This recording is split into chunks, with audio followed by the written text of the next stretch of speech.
जय हिंद साथियों। मनुष्य अपने वर्तमान से भविष्य के प्रति अधिक जानकारी लेने के लिए अधिक उत्सुक होता है। मनुष्य की इसी इच्छा ने भविष्यवाणियों को करने का जन्म दिया।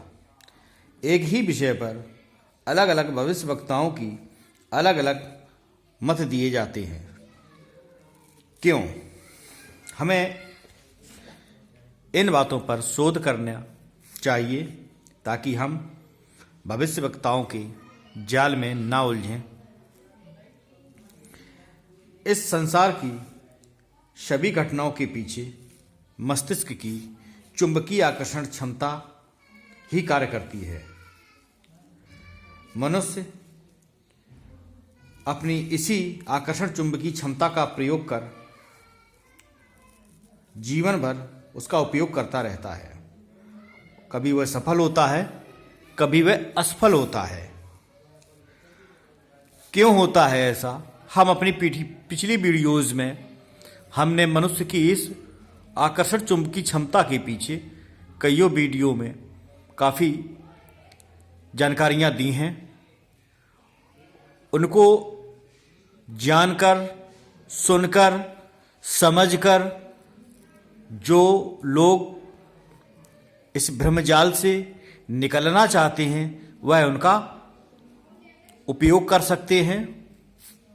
हमारा कार्य आप लोगों को उस अंधविश्वास से निकालना है, उस कर्मकांड से निकालना है जिसकी वजह से आप अभी तक मानसिक गुलाम बने हुए हैं।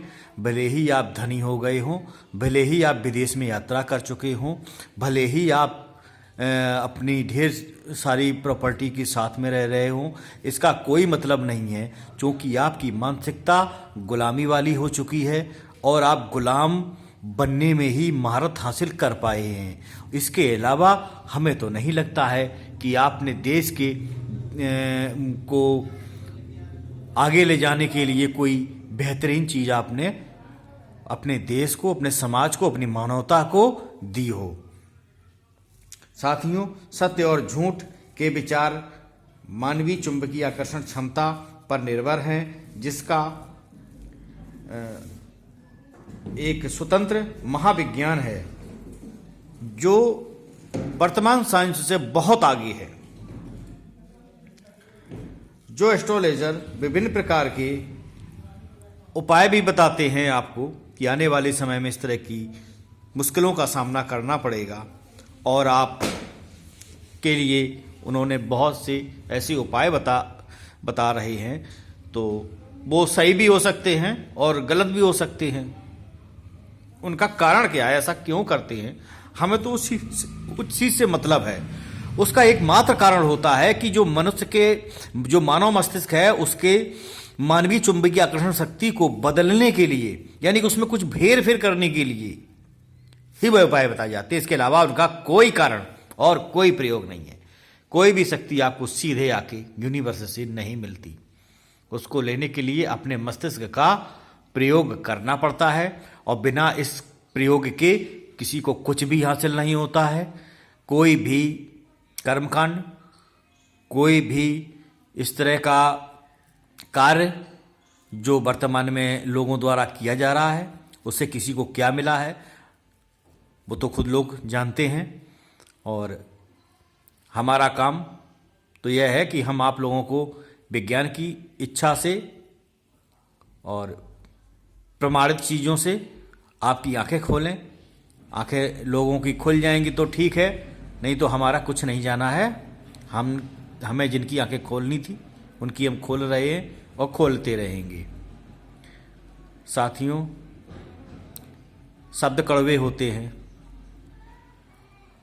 किंतु उसमें जब क्रोध मिला हुआ होता है तो इसका मतलब होता है कि लोग दूसरों को सुनने की बजाय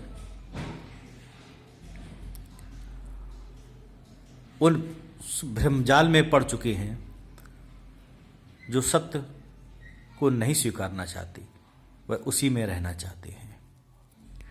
हमारा काम लोगों को जागृत करना है, लेकिन उन लोगों को जागृत करना है जो जागने के लिए तैयार हैं।